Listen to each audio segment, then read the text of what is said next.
you can just count it in. Right. Here we are.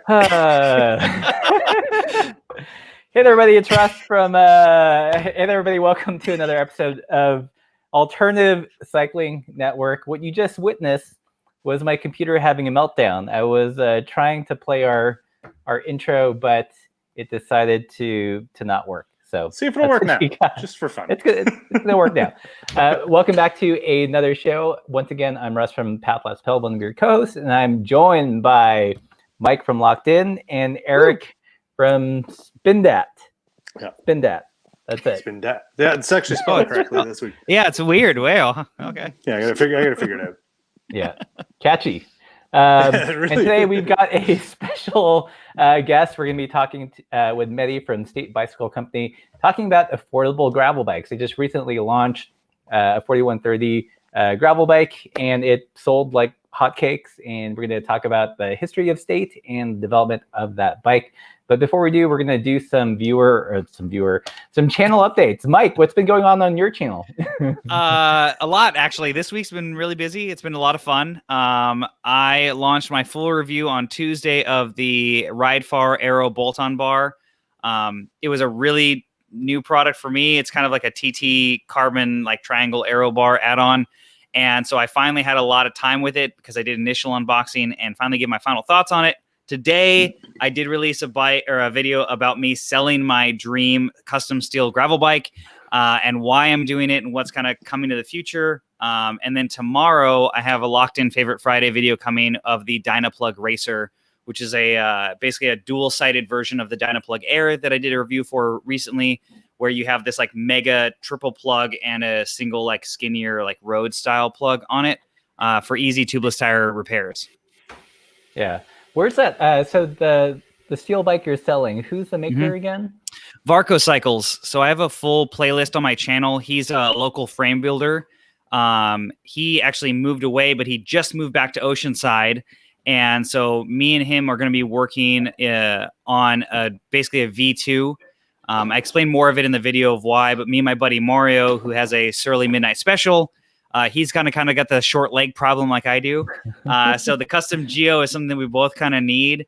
And I love my Cobalt Warhawk, but we've kind of, after all the bikes I've ridden, I've had some ideas that I've been kind of swarming around in my head. And since he's local again, we're going to start a live stream and kind of talking about, working one-on-one with a frame builder on kind of the steps that it takes, all the features that I want to add into it, and then discussing how to, send them remotely your fit information, and then him talking about bike CAD and going into all that kind of stuff. Cool. It sounds like a fun series. Yeah. How about you, Eric? What's been going on Spindat? I was away. Tiny house. In a tiny house. Yeah, he bought a tiny house. Yeah. We didn't buy it. We did not buy that. That was total clickbait. It was clickbait, very by the clickbaity, way. and it worked on 75% of the viewers. Others were like, that looks like a great spot to vacation. Cool. Enjoy. Send me the Airbnb link. And I was like, there you go. Yeah. So we did not buy that place. I made 2 videos while we were there. And then when I got home, I had Monday off as well. And it gave me an opportunity to actually create a Does It Suck video of a product that was sent, sponsored video. But, it's fun to challenge yourself with a sponsored video that you're paid for, that isn't brutal to watch. So was it the multi-tool? Was it that the ratcheting thing? Yeah. So paid to make that video. It's a cool product. I was happy to make a video with it. But like I always feel like some videos, it's like, look at this product, buy it. It's amazing. I want it to be more than that. And I think it turned out pretty good. One guy said it sucked, but what does he know? It's not YouTube if somebody doesn't say that. Yeah, right. Just like, you took 9 minutes to discuss something that could have taken 30, and I'm like, have you never watched a video of mine? Or anybody in the last 10 years? Yeah, go. I don't know. So I didn't say anything to him. Welcome to the internet. Yeah, that's right. All right. So on Path Less Pelled, a bunch of bike reviews reviewed the Rivendell Sam Hillboard, which I ended up purchasing, and also published the review on the Crust Evasion Light yesterday, which was a super fun bike. and also did a live stream with the Ortlieb. They just released these guys, and these are basically great. My focus is off. These are basically small little fork bags, and they've got their own hardware. And what's cool is they look like mini versions of this. So it's a pretty neat product. Have not installed it on the bike yet, but we'll do that probably next week. So, and Russ, those have like almost like a fidlock style or like a plastic mount that you just kind of like snap it into, right? Yeah, Okay, it's completely new hardware. So there's, you know, unlike anything cage, which can put any stuff sack, it's got like a mounting block that kind of snaps in. And I think one unique thing about it is they have this band system. So depending, you can have like 0 eyelets on your fork, or 1 or 2 or 3, and it'll work with any fork. That's cool. So yeah, should be cool. Let's see. All right, so moving on. You guys didn't send in your weird bike hacks, or there were very few, and I took a nap right before the live stream, so I didn't. That's true. So I didn't actually get a chance to set up the keynote. So we're gonna jump straight into the new product releases that caught our eye this week, and the first one, you know, not like mind blowing by any stretch of the imagination, but still pretty cool. So Bole came out with these new straps that are designed to work specifically with a bike rack. So, you know, it used to be that if you were going to use a Bole strap and kind of tension something onto your rack, you had to get a really long one and go around it. These have like little clip things and adjustable. So I don't know. Have you guys used Bole straps? Never. Yeah. They're pretty handy. Granted, having used a rack like system, I have one that I have for review that I got to find a bike to put it on, but it makes sense for that. But yeah, the Bole straps I've used were actually a buddy of mine, Mario's, when we went bike camping, he had 4 of them, and I was super jealous because I had the anything cage like stock straps, and he had his like the Bole strap. I'm like, dude, that's so much better. Like mine had to like tuck in all the excess. Oh, hit the mic. I had to tuck in all the excess, and it was just flapping around the whole trip and everything. But yeah, it makes sense. Yeah. So this is how they're designed to be used here. I'll make myself disappear. Pretty handy. You know, like I used to when we first started bike touring, we'd use bungees, just regular bungees with the hooks. And I have to say, those things are kind of dangerous. You know, you get them really hot, and they smack you in the head. I did one video on alternatives to bungees, and I had one person in the comment that was like, "I totally feel your pain. You know, I lost the eyeball to a bungee, like it unwrapped and the hook." Yeah. So. Oh. Yeah. All right. Okay. So it's a thing. It's a thing. So save your eyeballs, get some Bole straps, or use new rack straps. That's good. Alternative Cycling copyrighted that first in case they use that. Yeah. Right. Save your eyeballs, buy a Bole strap. Yep. That's it. Yeah. Another bit of new is this is from the Grams here. You guys know that we love hacking drivetrains, replacing derailleur cages so you can get mountain bike gearing on road shifters. There's a new product. Mary Sales is bringing it in from a component brand called S-Ride. And what's cool about it is it plays well with Shimano 105 road shifters and GRX 11 speed, and it will fit up to an 11 to 50 tooth cassette. So pretty cool. What do you guys think? Yeah, it's weird. It looks like an old SRAM derailleur. Yeah, like it does. Like the design, it looks like an old SRAM Type 2 derailleur. I want to say the only thing I'm assuming, I don't know if this is the official shot or not, but there's no barrel adjuster that I can see on there. Mm-hmm. Good point. But the only other thing is, I could be wrong. I like to peruse AliExpress late at night when I can't sleep. I think S-Ride also does some big range cassettes as well, similar to like Zito, like the stuff that I've run on, like cassettes I've run on my bike.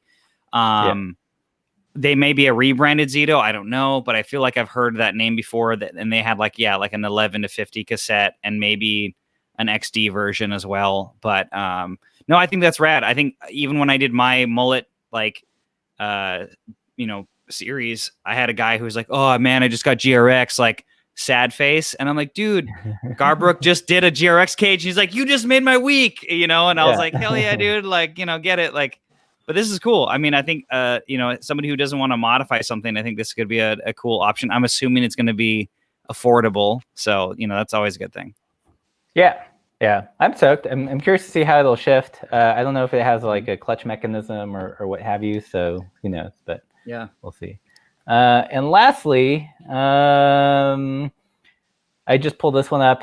The Japanese brand Simworks has come out with a cool mountain bike frame set with their bike brand Dopo, which I believe means like solo adventure. Previous bike they had was a drop bar, kind of a touring gravel bike, and they've come out with this guy, and I dig it. I like the forks. I like a good segmented fork. It looks nice and industrial. So cool. And I guess we should jump to the main event today. Today, we're going to be talking with Mehdi from the brand State Bicycle. So, Mike, out of the three of us, you're the only one that's actually spent time with this bike. Yeah, I got the unicorn. The unicorn. Yeah, mine was from the first batch. I did a full review on it. It's on my channel, so if anybody's interested in it, you can see it on there. I literally got it and then had to eventually give it away because there was another place that needed a photo shoot on it. I talked to Mehdi before this, and he jokingly said, like, I don't even have one. And he's a co-founder of the company. So again, it's like the unicorn bike that sells out. A lot of people commented on my video of like, thank you, ACN. You guys sold this bike out. We can talk to Mehdi if he agrees with us or not. And COVID, yeah, 50-50.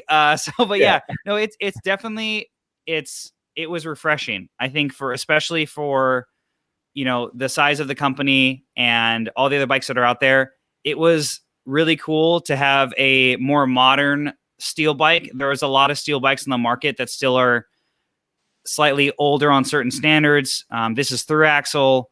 They did a threaded BB with an external bottom bracket crankset. The new spec of bike comes with even bigger tires. So like that 650 version comes with a 2.1 Vittoria Barzo, which I didn't get a test. I had the 650 by 48 Gravel Kings. But I mean, that's a lot of tire and a lot of bike for the money. And the group set, I'm working on the review for that. Shockingly good. Shockingly good.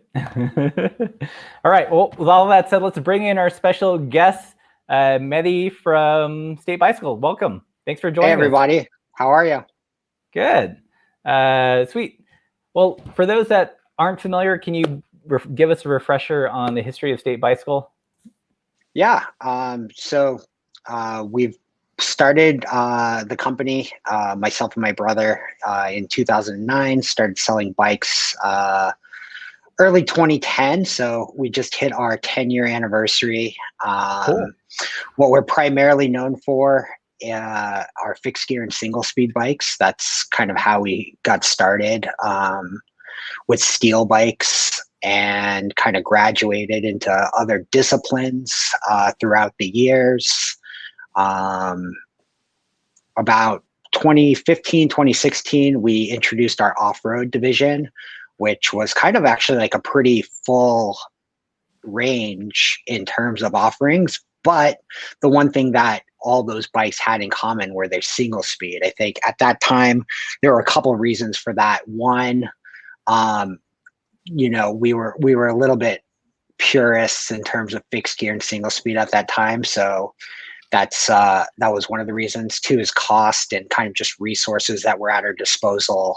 As a very young company, we felt just a lot more comfortable going to market with single speed product. And also at that time, it was kind of before the whole big gravel boom. So, you know, when we're talking about that type of road style geometry with larger tire clearance, it was more in the cyclocross world, and a little bit of, you know, gravel touring, commuting type of thing. But, you know, single speed single speed cyclocross, I'm sorry, was still a thing. So we had a steel bike, an aluminum bike, that were both cross gravel geometry. And then we had a couple of fat bikes. One was like a coaster brake fat bike, like just kind of more casual. And we had one that was disc braked and you could convert that one to a geared bike. And then we also had actually a 29er that Dustin Klein did the graphics for. Yeah, and those did really well for us. And we always kind of had them out, and we had those running for a couple years. And our plan was to kind of replace them or refresh them with geared offerings. Just the more customer feedback we got, and kind of the more we evolved as a company and had more resources at our disposal, we wanted to expand on that. And we thought we were only really capturing a really small percentage of the market by focusing on single speed, especially off-road. I mean, it's fine for city commuting, but here in Arizona and all over the country, I'd imagine when you're going on longer rides off all kinds of terrain, you're going to need those gears. So that's kind of where that line evolved, and it took much longer than expected. We had a couple of hurdles along the way, but earlier this year, in April, we finally had the refresh of our first off-road bike since that initial line, and that is our 4130 all-road bike, which you guys were talking about earlier. Yeah. Cool. So what's looking at the 4130, it's out of stock. I guess it is really popular, or did that surprise you guys? The reception has been great. So typically first runs of bikes are usually a little bit small for us anyway, where we wait and kind of see how our audience is going to respond to it. This one, I think I was probably spent the most amount of time developing out of any product that I've worked on since we founded the company. So we modified it so many times, kept updating it. I kept wanting to add features, change things. And then when it finally got to market, I think, it had just been reviewed so many times internally and by our riders, and everything was kind of really put together really well. So it checked just a ton of boxes for people, and the timing with the pandemic paired with the fact that the market was really thirsty for an affordable gravel bike, paired with just the fact that it's a good product in our audience, has been waiting for more off-road bikes for a while. I think all of those factors have contributed to the fact that they've been pretty hard to come by. So we've since then shipped our second batch, which was a larger batch of bikes.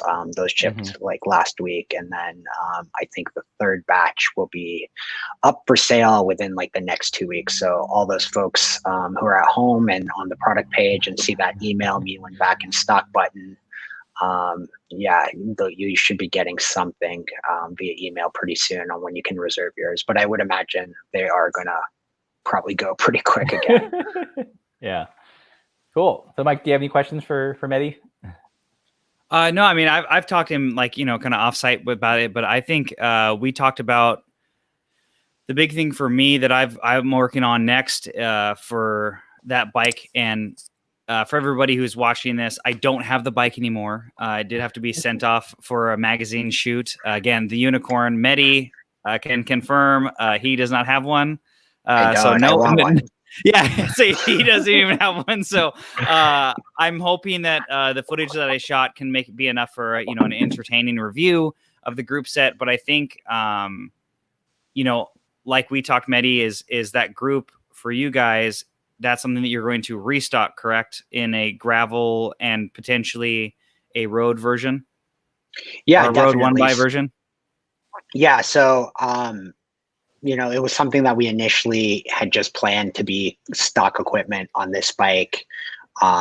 through testing, like right up until we released it, and even through like when we were gathering media and doing test shots and everything, like the more people who spent time on it, like the more positive feedback we got on it, and the more confidence we got on it. So definitely look for that to be, I mean, initially we had it available for sale anyway. I think what happened was we ran out of bikes, so people started buying frame sets and groups and building themselves, which is awesome.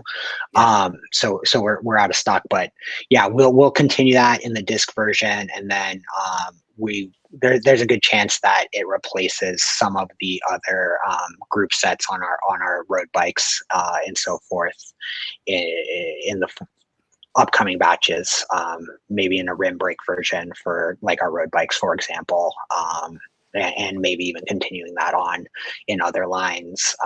Also, for that particular bike,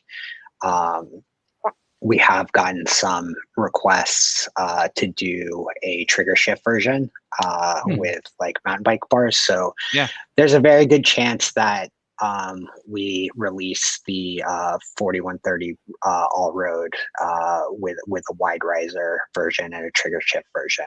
And all that stuff will play really nicely with each other. Like, I think we've just kind of hit a really nice platform to kind of riff off of and kind of customize and make it, we can kind of go in a lot of different paths and a lot of different directions with it. So now that we've like nailed down such a really solid platform, like expect to see a lot more variations and riffing off of like this initial frame. Yeah. Right. Cool. So you guys in the YouTube chat, if you guys have any questions for Mehdi from State Bicycles, definitely ask away while we have the opportunity with him. And also let us know where you're watching from. Super curious. There's about 107 people in here, so I would love to hear where you're watching from. You're talking about the design process. What were some of the things that you took away from the end product? I mean, so like we were coming from a single speed bike, basically a single speed cross bike to get to this. So we're talking about like between 2016 to 2020, 2019. What was changing and what was going on. So obviously we wanted to do a geared drivetrain. We're pretty well entrenched with SRAM, so we knew we wanted to go one by, which makes a ton of sense for this bike anyway. When we were initially looking at options, though, for our steel line, we wanted to keep it pretty affordable. So it started limiting us in terms of what we could do for selection. So our initial process with this bike, we were working with SRAM, and it was pre-release of, I believe, their Eagle SX Eagle, which is like the 1x12 very entry level mountain bike. So the initial samples, late stage samples I have of this bike had that group set on it with trigger shift. And in testing, we just couldn't get it to where we were happy with the shifting. We're having a lot of issues, especially in like the wider tooth cogs. So we started looking at other options, other like OEM providers for group sets. There were a few in Asia that we were dealing with. The company that ended up helping us develop this is Sensa, which is no secret. So they provided the shifters and the rear derailleur for this bike. The shifters are pretty much, their factory standard. The rear derailleur, we tested over a period of several months and provided feedback to get that dialed in the way we liked it. So overall, we're really happy with the final result. I think we deliver a pretty good overall package at a really, really good value. And that's kind of our whole mantra here at State. Like, things need to be both accessible and attractive. There's plenty of bikes on the market that are very accessible and very affordable, but they're not very attractive, and you don't Right. grow. You don't. Yeah. I mean, you can go to any big box store and find accessible bikes, but if they're not attractive and they don't kind of like inspire you to go ride, like you're going to buy that bike and it's going to be in your house, and we're not really doing anything to grow the sport or grow the cycling community. So, and on the flip side, there's plenty of bikes. I mean, I can scroll my Instagram feed and see plenty of bikes that are attractive, but not necessarily affordable. Yeah, you're right. That's Which just again, like most of the bikes on Instagram. Yeah.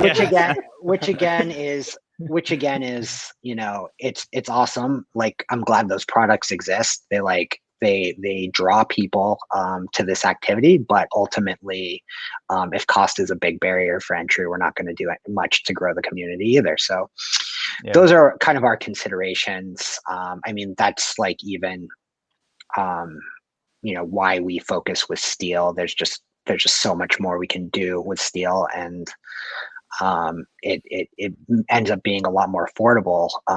You know, incidentally, you know, the times I've been riding on this particular frame, you know, pre-production and actually like during media shoots and what have you, the steel is really great and really compliant. The little added weight, you know, I'm not a super heavy guy, so if I'm riding trails on a super light bike, whether it's like a hardtail 29er or a carbon gravel bike or even aluminum, I tend to get bounced around a lot, and I really like the way the steel absorbed most of the impact. The weight kept me rolling once I was up to speed. I mean, it's not super snappy, you know, off the line the same way a carbon bike might be, but at the same time, like, you're not really, like, this is not a race bike. It's not intended to be a race bike. You're not going to have to really do much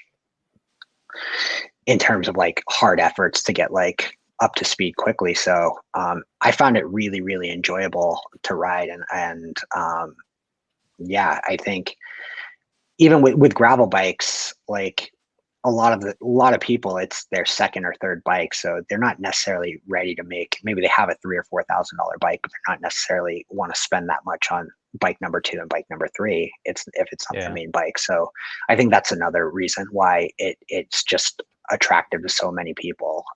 For some people, it's like their everyday commuter. For some guy who, you know, maybe has you know, an S-Works road bike at home, this could be like his second or third bike that he just screws around on the weekend for.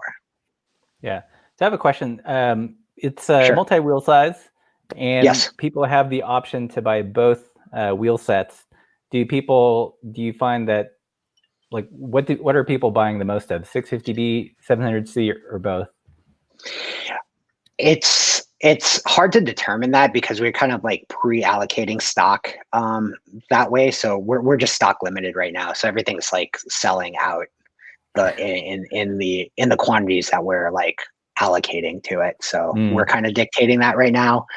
I want to say right out of the gate, the 650s were more popular right out of the gate. But I think close behind was both, and then 700 was probably like the third. But we have people coming back who bought one or the other and asking to buy the opposite set as well. We're doing our best to honor like the bundle discount pricing, at least for like a certain amount of window, so that people can kind of get the 2 bikes in one and take advantage of that value. Yeah, but I can see why people would pick the 650 because big tires look sick.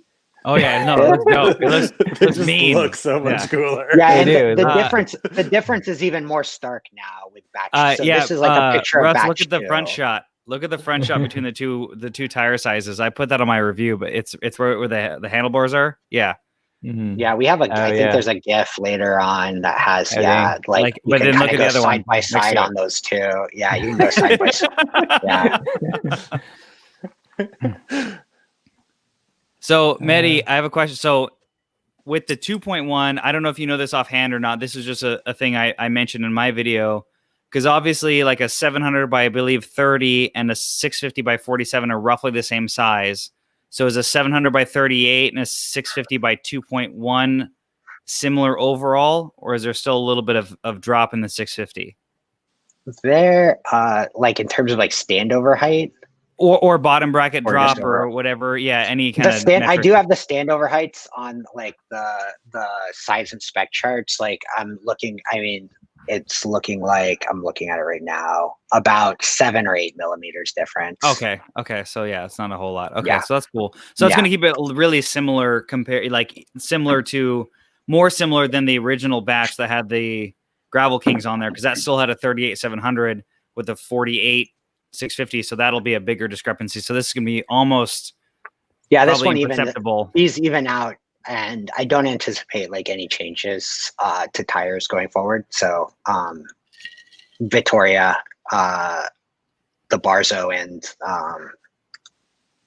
Victoria, Torino Dry. Terreno Dries, yes, the Terreno Dry 38s. Those should be stock moving forward. And yeah, I think we'll keep them that way.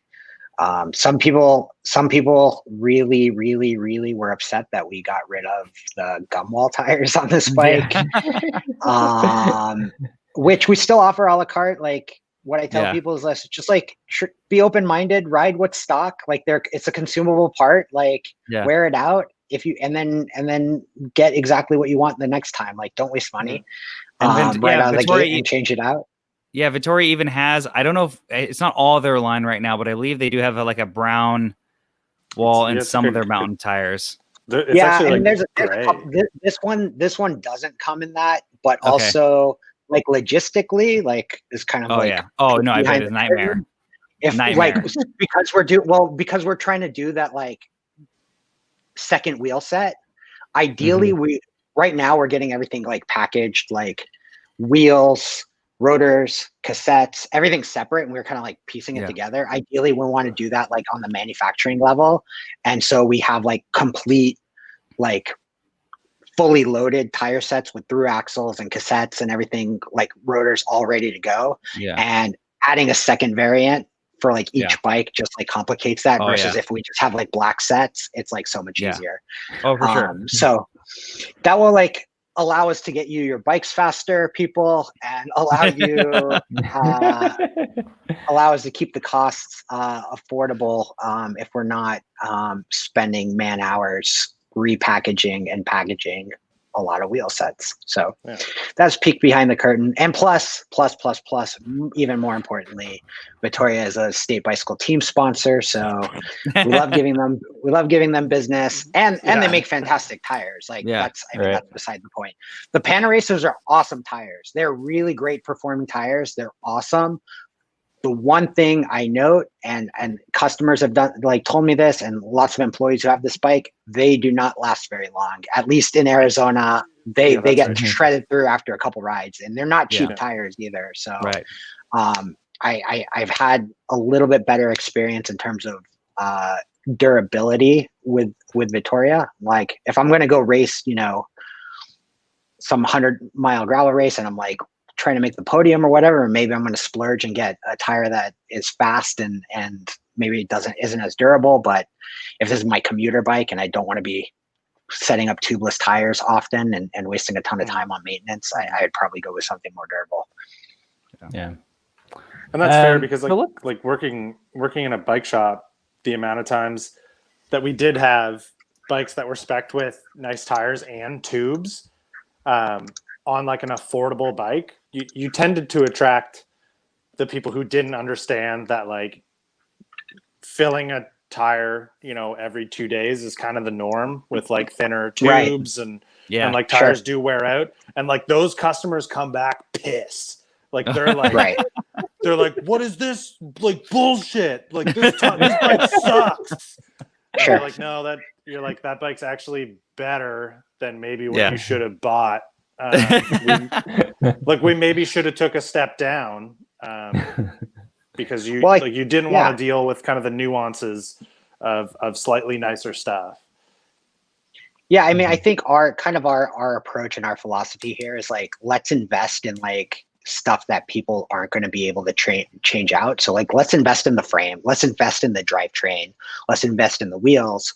If we need to like hit a certain price point where we can kind of skimp a little bit or make concessions, is going to be in like things like the tires or the pedals, where most people are like replacing them anyway, or the saddle, which I like the saddle, but like we don't, I mean, truth be told, we don't spend a lot of money. Like we don't put really nice third-party saddles on our bikes, because a lot of people might just take them off and toss them. Same with tires. Like you're going to replace them sooner or later. So I rather like put a very affordable entry-level tire, which in this case, like for the off-road bikes, it's like not necessarily the case, but I'm just saying, that's like a nice tire. on our company as a whole, that's kind of our philosophy. Like if we're going to scale back in those areas where the parts are either going to be replaced, or they're very replaceable, or they're very frequently replaced, and invest and put value into kind of the frames and like really the like heart of the machine. So that was kind of our philosophy. I think even with the Panaracer Switch, it was funny because I did a review on the Panaracer Slicks, which is, I have the 32 versions, Medi, and you put the 38s on yours, and I never had a problem with those. And then I released a video. It did pretty well. And everyone's like, oh man, those tires are great, but they don't last. I'm like, oh, I've never had a puncture, never had a puncture, never had a puncture. 1 week later, did a Century ride to San Diego. First puncture, literally 4 days after that video came out. And I was like, damn it. And I plugged it. It was literally like mile like 99 or something like that, of like 108 or whatever we did that day. But it was just funny because I get it. And I think it was a smart choice. I think durability wise, like I knew I sacrificed the durability because they were so lightweight for the size, but that's, it bit me in the ass when I ran over who knows what, at that point. So Sure. Yeah. Cool. Cool. Well, you guys in the YouTube chats, if you have any questions for Medi at State Bike, let us know. There's a couple questions there I can definitely tackle. There's questions about upgrades to cockpits and wheel options, and then also about some forks. So I can tackle those. In terms of cockpit, we're working with our friends, another team sponsor at Easton, to start bringing in some of their products to make different handlebar sizes, different stem sizes available to all of you. Not dissimilar to what we're experiencing. Stock is an issue, but as soon as they kind of catch up, I would imagine seeing some of those third-party components being available. We're the all-road is still relatively fresh for us, but definitely something that we're expanding upon. So first come the bikes, and then come kind of the fun accessories and parts. So expect more racks, expect all kinds of accessories and add-ons and everything that would go along with this type of bike in the near future. And then the other question about the fork. So some of you guys might have already seen it, like in our early press releases. I think we actually had a carbon fork upgrade. So that's going to kind of come. I'm going to let the cat out of the bag a little bit here, but that's why I'm here. You've heard it here first, people. Every Thursday. No big deal. So this is our 4130 all road. For those of you who are familiar with kind of our hierarchy of bikes, the next step up would be our 6061 series, which is our aluminum with carbon fork. We are releasing an all-road bike in that line very soon, possibly end of this month, if not early October. Oh my gosh. That's great. Yeah. Same kind of vein as this. The geometry is going to be kind of like a less of like a touring style geometry and more of like what you would see of kind of like race style gravel bikes. So a little bit more aggressive geometry. Yeah, a little spicier. So that's going to be aluminum with a carbon fork, have the 650 and 700 wheel options and both options. So we're keeping all of that the same. But that fork will be available. The carbon fork that comes available on it will be available as an option for this bike. in addition, hold on one sec. Everybody, It's getting There serious. we go. it's getting. I mean, I might as Exclusive. well show and tell. All right, all right, I mean, all here we right. are. Oh, hello. So this is. Oh, wait, this we got a is- supersize that's- here. There it is. Yeah. This is that stock fork. Mm-hmm. Okay, and then as an upgrade / swap on the aluminum bike and an upgrade / swap on the steel bike, we will have this guy, and this one has the mount. So for people who there it is. want, yeah, Right. so for people who want a carbon fork, but they don't want to give up that utility, we will have this option.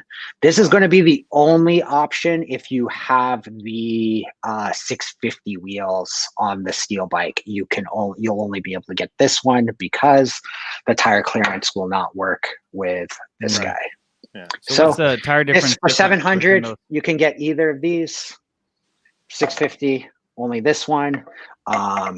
These do utilize a larger crown, so we have this wolf tooth adapter that will Okay. fit Gotcha. and make it work Ah. on your steel bike, so we're not carrying multiple forks and everything plays really nicely. Right. Cool. I actually didn't know that adapter existed. That's so handy. Oh, you, come on, come those on, guys Russ. those guys Come on. those guys are great. Those guys are great. They Yeah. they solve problems. out of everything. Yeah. Yeah. Yeah. There's a couple It's- companies, them and Wheels Manufacturing. Like, what would we Yeah. do without all these people? Yeah. So Complaining a Sean lot. here asked, your current builds come with different handlebar sizes depending on the frame size. Do the widths of the bars scale up as the bike gets bigger? No, No. no, what's not the currently. What's the stock width? They are 42 millimeters at the top and 50 at the drops. Okay. Cool. Yeah, they're like a 12 degree drop or like flare, right? That's what it felt like to me. About a 12 degree. 18 degree I have here. Yeah, I was close. So speaking of like cool future things, The crank that could arm come, lengths are different though, depending on Oh, there. size. like cool future things. Would there ever be like crazy collaboration paint jobs on, say, like one of these bikes? Yeah, Eric wants to know if there's gonna be a Rick and Morty all road. That's I what mean- we all want to know. Not Rick and Morty. I want to know. I want one of those. yeah, we can talk a little bit about collabs with this bike. So So Ham Cycle. So we did a shop collab with Ham Cycles. They're a great retailer in Houston of ours. So they did a really cool purple black fade. I think you could probably see it on their Instagram, and they pre-sold those, and those deliver in October to the customers who already ordered. Those are shop exclusives to them, but they're really, really cool. So if you want one of those, hit up Ham. They might have some extras coming and to sell if you're in Houston, but I think they have a web shop so you can get one of those. But we're also doing a collab with this bike with Eric Cedeno from Bicycle Nomad, who's he's local in Arizona. Yeah. So those ship that already, one's or they're still in the no, works? they haven't sold or well, they should be here probably about mid-October too, and then go on sale right around that time. So it's going to be, more of the same in terms of geometry and components and everything. But, the styling is something that we worked on collaboratively, and he's always out doing adventures and bike packing and all kinds of trips that I'm really envious of. So he was like perfect. We've been wanting to do a collab with him for a while, like even before this bike was released. He wanted to do something kind of just in our like fixed gear line, and I knew we had this around the corner, so it just like I was like, wait, we have something that's like even better, like more appropriate for like what type of riding you're doing around here, and so that will be the other collab. And then for 2021, expect some more. We're talking right now. I don't know if I should say it, but I will anyway. We're talking right now with like the National Park Service to do some deal with them to where we're selling bikes and they're inspired by the colors and all the beauty of our national park system, which badly needs funding, and so we'll have some inspired bikes, and funds will get funneled accordingly to different park projects and everything. So that's awesome. Yeah, I think that's just a fun way we can offer something limited. You know, the brands align really well. You know, I don't know how I feel about doing this like ultra bright green on a off-road bike and scaring animals and hikers away. You know what I'd love to see in like a you know, a collab or colorway for that bike is just like a hammered green, like the Coleman or Stanley. Totally. You know, it just yeah. it just feels like all a John Deere, like campy, or like a like enamel, a John Deere collab. enamel mug vibes. Yeah. Yeah, we'll definitely maybe it have, comes with an enamel mug. That's there we go. Yeah, for sure. Yeah, we'll definitely have a lot more of that coming soon in both, you know, the steel and the 6061 aluminum series, Right. all roads, but a lot of fun. And then yeah, when we go with the trigger shift version, that's going to be a whole another ball game, because we're looking at suspension forks, and then basically you're kind of doing like, it's like a 90s mountain bike at that point, but with like modern features. Like, I don't know, there's a lot of ideas we have there for what would you early guys next year put on for like a fork on? Would you do like 100 mil, or do you try and do like less? Something less. Like right now there's like one company that's making something with like the appropriate axle size for it to work. Right. And then wait, didn't we do that? Did we do that on here? You guys do it? We haven't. I gotta go back and watch the video. No, we haven't done it yet. No. No. I mean, it was the. I know Fox obviously has their 40 mil, but that's a 15 mil through axle with post mount. It's a 15 mil. Yeah, that's been the issue. The axle size has been. And then what was so we might be developing something in house that would be like so you basically use like the smaller axle size instead of like a mountain which bike one did wheel. Because we don't want to like basically change brakes front to rear. We don't have two different standards. Like if someone bought batch one, we want them to essentially be able to come back and buy the fork and maybe buy the trigger shifter and convert their bike without having to buy a ton of extra parts. Yeah, it was the Sun Tour fork. That's what it was. It was a Sun Tour. Yeah. They had their like gravel. I think they had like a 50 to 60 or 80 mil or something like that. Yeah, 80 would be a party. Holy moly! Yeah. Let's see. Question. So Larry W asks, weight. What is approximate weight for a bike? Let's say the middle size. Do you? The 21. Sorry, no, that's wrong. About 25, 26 pounds. That's not bad. Smallest, yeah, and that obviously depends. So the wheel sizes changes. So like the 700 wheel rims are way more, but the tires way less than the 650 tires. So the 650 completes end up actually being heavier. So the lightest. Well, I'll give you the range. So the lightest is the 700 extra small, and that's 25 pounds, 15 ounces. And then the heaviest would be the 650 on the large size, which is our 55, and that's 27, 14 ounces. So basically 2 pounds range between. And then when I went to tubeless, because I did my budget tubeless video, you'll definitely save some weight there. Yeah, I saved. I didn't. I don't know if I mentioned it in the video or not, but I saved roughly almost 1.5 pounds. Just in tubes for the 650, and that was not as big of a 650 as the 2.1s, which those tubes are going to weigh more, and so do the tires. So the weight differential should be similar, but I'd assume you'd at least safely save at least 1 pound, if not more, between just going like. And I did it the budget way. So if anyone wants to see it, literally, like if you don't want to spend any money, you get the valves out of the tubes that come with your bike.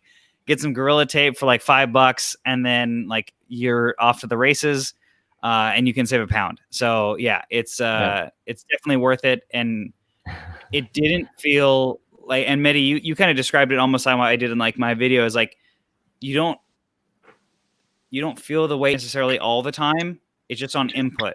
So I mentioned in my video that like turn in or acceleration, it felt like it just took a beat to kind of get there. It still did what you want. It didn't like, the weight didn't shift your body position or change your line when taking a corner or anything like that. It took a little bit ounce of effort or an extra second. But when I went tubeless, because I did ride the first time and I got a flat for the first test ride, I might have. But when I went tubeless, like it did noticeably change up, because it is a substantial amount of weight. You know, taking, I don't know, those tubes I think were 350, 450 grams each out of the wheels, like instantly. Like it does feel sportier in a sense, you know, initially, no matter what. I mean, if someone was so inclined and they wanted to put in the time to either modify their complete or build up a frame set, I think you could get it down to a really respectable weight. I mean, the seat post has a ton of extra. It's a really really long seat post. Yeah. It's probably the longest seat post we put on our bikes of all the lines. So, I mean, you can swap out things like that and like shed pounds instantly. That'd be a good video. Like, I'll eventually, whenever we have frame sets in stock, I'm gonna probably do like kind of a dream build for myself, just out of like curiosity and see like really.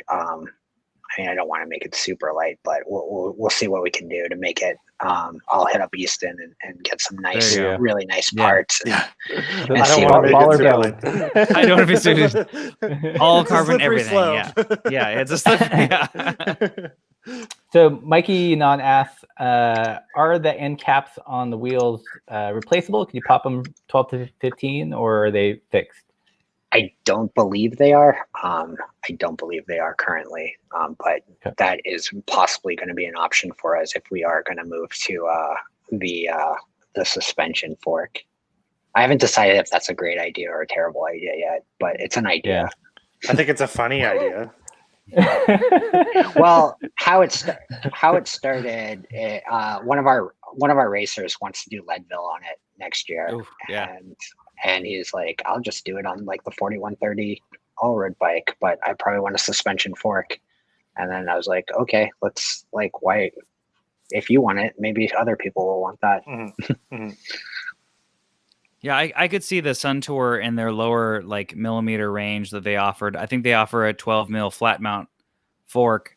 We talked about it once, and I think that would make sense. Right. But I don't know if the tire clearance and the rake and everything are compatible. Obviously, you'd have to check that out. But yeah, that would be interesting. Totally would. Yeah, for sure. Cool. So you guys in the YouTube comments, if you have any other questions for Mehdi, let us know. We're going to be on for probably about another 8 minutes. So if you have anything to ask, and also if you've just tuned in, we're chatting with State Bicycles about their 4130 and also the brand as a whole. If you're just popping in the chat, let us know where you're watching from.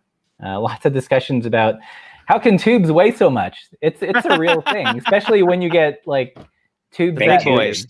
Yeah. Yeah, big tubes weigh a lot. Yeah. You should try like fat tire tubes, man. Holy cow. Yeah, I bet. No, I'm gonna do a video on those Turbolito tubes. I've been running them for a while, or like having them as spares, and I mean, they're stupid expensive, but like it's really nice to carry around. Yeah. Let's see. I double flatted the first day I was using those. Oh, really? Yeah, I think it was a tire. I think it was a tire issue though. I was using Corsa Speeds, which are very thin. Yeah, exactly. No, these are for like if my tubeless goes bad, I have these as my like. Yeah, they're nice. They're nice as your backup. As long as for sure. Doesn't get a flat. And then it's like a $70 ride. Yeah, that's fine. Yeah, I know. They're ridiculous. Yeah. Let's see. So I've got just a general question, because the theme of the video was affordable gravel bikes. I think like when some people see the price of the bike, they think it's awesome value, but what are they giving up? Like what is, how do you get to that price point and still have a good bike? Well, I mean, that was the tricky part. And I touched on it earlier, like when we were, the stuff that we do in-house, we're able to kind of control the costs. So frames, wheels, etc. We were able to really establish a great relationship with Vittoria and for the OEM tires, and based off of our volume, able to stock them and invest a little bit of money, but still get a good value for the tire. But really, like some of these bikes, the group set is such a main driver in price, and by kind of going outside of like the norm and the alternative route of doing some of that in-house and working with basically any company that's not Shimano, SRAM, or Campy, we were able to kind of offer a reduction in terms of MSRP. The other kind of philosophy and thought we had here is like by offering the 2 wheel sets, maybe we're making a little bit less margin on like the one bike, but we'll make up a little bit more when someone buys 2 wheel sets, and kind of like it'll all average out to where we're like in like a normal margin range. So that was the thought. I mean, steel frames are not for chromoly frames are not like all that expensive. It's like what you put on it are expensive. And so we sacrificed time in order to get to our endpoint. So that was kind of the sacrifice, really. Like I don't think we sacrificed any quality. Mike's ridden it, people I've ridden it. I think it's on par, if not better, with than a lot of the entry level stuff you'll see on similarly priced bikes. Because you'll look at similarly priced bikes, or even bikes that are a couple $100 more, and they're using old 10 speed or 3x9 or whatever type of groups, and we didn't want to do that. We wanted something modern, and like we sacrificed the brand name, and we sacrificed coming to market like a year sooner. But yeah, I mean, I think that was the trade-off. Yeah. Cool. Well, it looks like a awesome bike for the money. There's definitely a dearth of kind of just like nicely spec'd and thoughtful bikes at a good price point. For sure. I think it's an awesome bike, period, though. Yeah. I mean, it really is. I mean, for the money is kind of like the cherry on top, but like, I mean, I've compared it to like much more expensive bikes that I've ridden, and like this one puts as big of a smile on my face, if not more. Right. So that I want to touch on COVID just a little bit. I'm curious, how many orders have you placed after COVID, and seeing the demand for it? Did it kind of change the number of units you ordered? Oh yeah, definitely. I mean, I think like across the board, with our bikes in our company, we've seen a big spike in demand, post COVID. So been ordering a lot, receiving a lot, shipping a lot. As you can see from the site, like mostly the best way to get bikes is like by reservation. We haven't had much inventory since the pandemic started, and just playing catch up the whole time, like most of the cycling industry, whether it's your local bike shop or the biggest brands out there. We're all kind of seeing the same thing.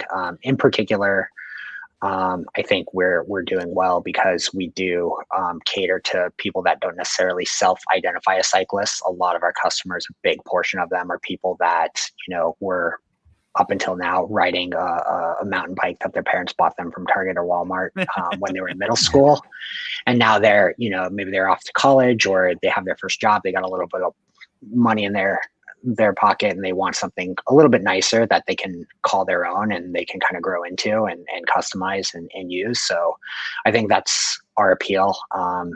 we sold through local bike shops, but we're also known for being direct to consumer as well. So I think just the way we distribute our bikes has played out in our favor during the pandemic. Obviously people are shopping online more.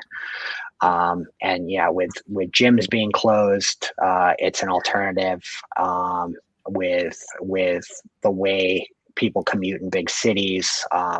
Prior to this, on trains, subways, buses, even Uber, rideshare, or city bike share, people don't want to touch those things right now. Mm-hmm. So we have that kind of going for us, and having such a wide range of bikes in the sub $1,000 price point where most people are like comfortable shopping.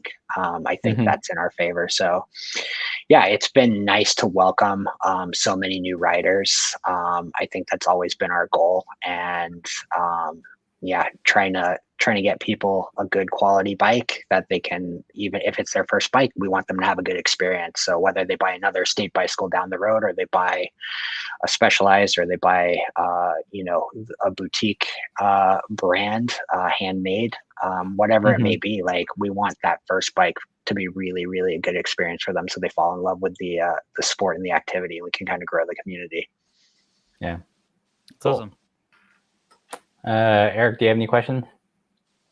I just want to know how the collaborations happen. If you reach out, oh my goodness, he wants to know how the Rick and Morty happened. Everything like you guys did. Yeah, with Wu-Tang, right? Like you did one. Yeah, that for sure. Yeah. Like like those are huge names, and I'm just like, that's so mind-boggling. Right. Like, I'm the same. I'm right there with you. Like who has the audacity to reach out to who? Because like I'm afraid to just like ask for like I'm afraid to pay the $7 I paid for these glasses, and I paid for it, let alone like collaborate with someone huge. Yeah. Yeah. So I mean, like, I think looking at State Bicycle, we've kind of taken a little bit of a different approach to just how we do things. Compared to a lot of the legacy companies in the industry. And one of the reasons is like, we're a small company. I'm one of the founders, obviously, and I'm here every day working on stuff. So a lot of what we do is just taste driven by myself and our design team and our employees and our riders. And we ultimately want to do things that excite us, because we're very, very much like in our target audience. Like, we're the riders, we're the type of people that would be buying our bikes anyway. So we do things that excite us. If I'm kind of trying to remember, I think our first collaboration was with the brand The Hundreds, streetwear company, and they do a ton of collabs, and we were pretty green to it. And this was probably in 2011, 2012. So we're only like a couple years into it, but I think we probably got on their radar because we won like the Wolfpack Hustle race in LA and made a lot of noise there. I remember that video. Yeah, all the street bikers, they took the dog tags away from LA. Yeah, exactly. Yeah, there was a little bit of an AZ LA rivalry. Yeah, we did sweep the podium. But, subtle flex. Yeah, with you. Right.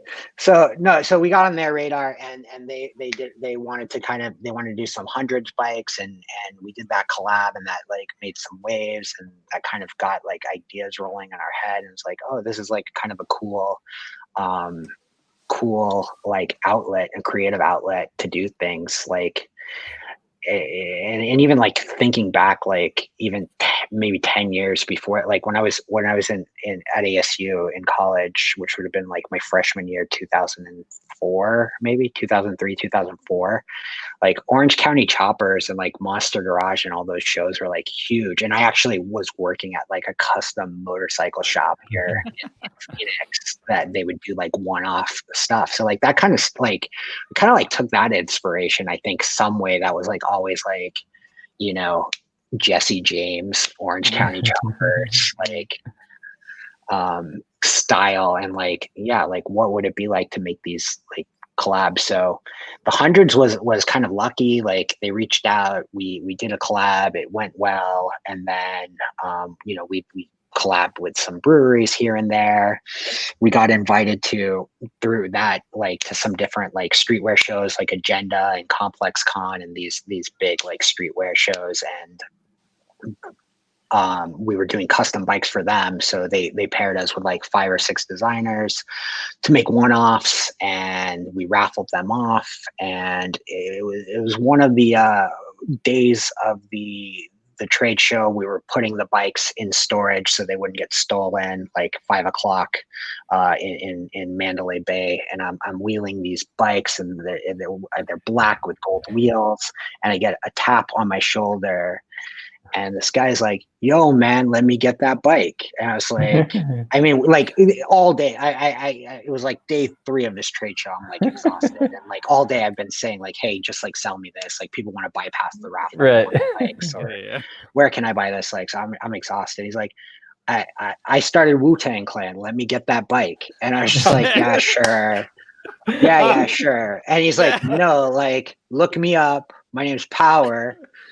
Like, because I'm very intimately familiar with Wu-Tang Clan, and he wasn't like one of our, the main Wu-Tang guys. But I look him up, and yeah, he's like one of the main producers of Wu-Tang.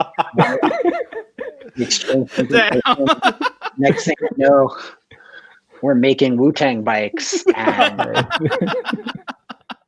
yeah, and that one was great. And yeah, since then, I've just kind of cut my teeth a little bit on that whole process and learned more about licensing deals. So, I mean, we structured these like a number of different ways. Some are just like outright licensing deals, like The Simpsons you mentioned was like just kind of trying to find the right person at 20th Century Fox and that's gotta be groaning people and coming up with like projections on like how much we can sell and meeting deadlines and going through all kinds of approval processes and red tape and cutting them fat checks and percentages. Right.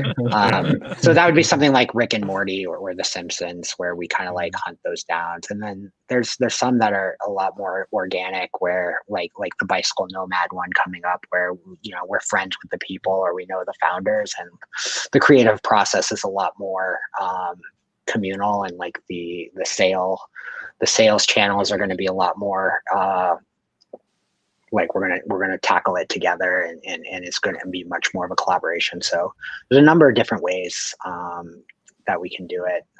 But now that we like are kind of known for it, we get all kinds of offers. Like I think I got a Pac-Man offer today, like in my DMs from Bandai in Japan. Oh, that's rad. We've been offered like Felix the cat, and I'm just like, no, thank you. Pac-Man would be cool. Yeah. You could have like 4 different ghosts, and then the yellow. Totally, yeah. And there's I always like to have like 2 or 3. Like this year's been like a weird year, and we're gonna have like a bunch of collaborations just happen to launch. But typically speaking, I kind of like to alternate years. Like, so we'll do like a major like product, like a new product release or a new product refresh. So for example, like the 4130 All Road would be like a new product release. And then on the alternating years, just basically do like a licensing deal or a collaboration, which is essentially just like a graphic or like aesthetic refresh. So we kind of try to stagger it, but I don't know. We're just kind of like flying by the seat of our pants right now at this point. Right. Yeah, there's not really like a playbook for this, is there? Like, no, we're just getting things. We're kind of writing it. There's no Bicycle Company for Dummies textbook that we can read. We're getting things as quickly as we can, and sometimes that takes a really long time, and sometimes it's really, really fast. But we're moving as quickly as we can. Like the bike industry is just nuts right now. Like, I mean, like the stuff we can control, we're controlling, but every bike company needs tubes. Every bike company needs tires. There's only so many companies that make those things. And so we're competing with Giant and, Huffy to get tubes, and tires, and like wheeling and dealing and trying to buy them. And cause we can have everything done, but if the bike doesn't have tires and tubes, we're kind of SOL. Yeah, that's funny. Like Fairdale said the same thing last week. Like, geez, you can have a complete bike, and it's like, cool, no tires. We're screwed. So like, for anyone watching, don't get flats. Like there will short Yeah, it's it. gonna be a problem. Yeah. Go I'm being tubeless dead because there will be serious. no tubes. I'm being dead serious. We're gonna start selling patch kits because I have a feeling unless something changes, like there will be like a few months where it's gonna be damn near impossible to get tubes. That's apocalyptic to tell. People are going to be, tell people to the cycling community. Yeah, it's going to be like what happened to toilet what? paper, like back in March and April. No. I'm gonna be sitting here like home brewing like Elmer's glue with glitter and some Making your water own for tubeless tubeless kits. sealant. Yeah, It might finally be a moment for those solid rubber tires. Oh, There you go. yeah. Those what is There it, you go. Tanist or whatever? Yeah. Wooden tires. Well, there you go. Wooden There it is. tires. Eric, you can make those on a Tinker Tuesday. Yeah, Easily, yeah, no problem. You can whittle. You made some furniture. You can whittle some tires. That's fine. It's You're the right. Same thing. You're right. Yeah. I'll take anything on. I'm not scared. It's funny. It's like right when COVID started getting serious, we were in Tucson, Arizona. Oh yeah, that's right. Yeah, that's where we were. Yeah. Yeah, we made the decision to drive straight back to Montana. But before we left, I went to like 4 bike shops and stocked up on tube, sealant, brakes, and cables. And made a video about it. And people are like, "You're crazy." It's like, no, I'm not. A couple months later. It's real. Yeah, it's real. Yeah. Well, cool. Well, thanks so much for being on the show. Is there anything else that, before we sign off, that you want to share with folks, or any parting words? No, I just thank you guys for being like first to the game on the 4130 all road. I'm glad everyone's stoked on it. Everyone, thank you for your patience. We're trying to get them to you as quickly as possible. So yeah, thanks for that. And yeah, just follow us on Instagram and on YouTube. We always have stuff coming out, it seems like every week. So stay tuned. Yeah. Cool. How about you guys? Any last words before we end broadcast here? No. I'm good. No, I think it's exciting. I think this has been good. I think it's cool because I think there's a lot of people, at least in the comments for this like bike specifically, all of them have been nothing but like, oh my God, mine's on the way. And it was like excited to like see it in practice. So I think it's cool. I think that's a really fun time. I mean, granted, the pandemic and everything that's going on right now, it's at different levels of everybody's, depending on what state or county they're in or whatever. I think it's rough, but I think as far as the cycling industry, this is one of the big booms and the big positive out of it. That I really think that's where this really unique innovation and new crop of cyclists is going to come from, that I think is going to bloom into this beautiful like thing, later down the line, that I really see as a positive, later in the industry. Yeah. One can hope. Yeah, one can hope. Or well, I just saw a comment. What was it?